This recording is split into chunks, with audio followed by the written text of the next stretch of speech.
नमस्ते दोस्तों, हर हर महादेव, जय शिव शंभू। मैं आप लोगों को श्रावण के शुभ अवसर पर एक भजन सुनाने जा रही हूँ।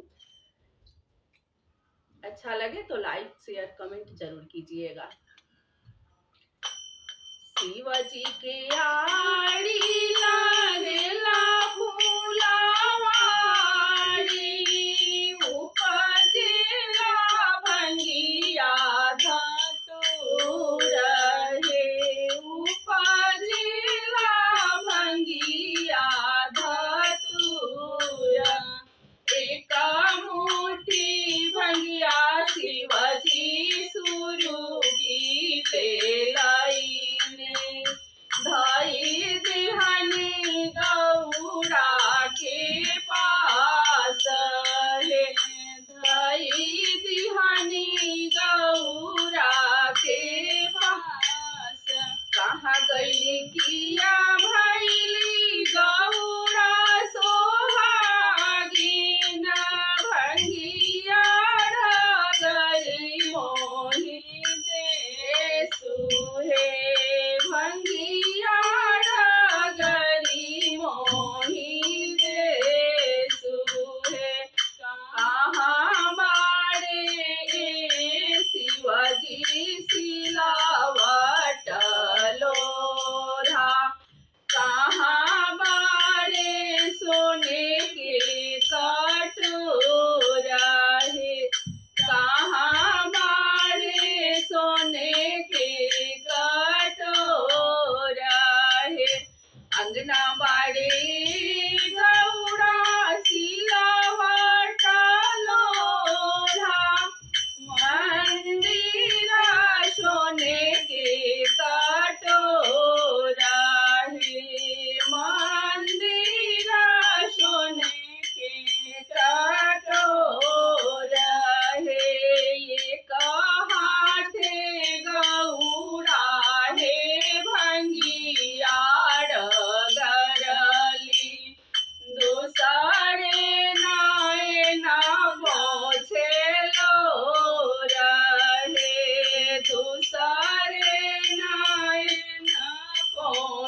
तोरा गौड़ा हे बहिनिया दयाली किया नाई हर सब लोग हे किया तोरा गौड़ा हो भाभिया दयाली किया नाई हर सब लोग किया नाई हर सब लोग हे नाही मोराए शिवजी भाभिया दयाली नाही मोरे नहीं हर सब लोग नाही मोराई शिवजी दीदिया दयाली नाही नाई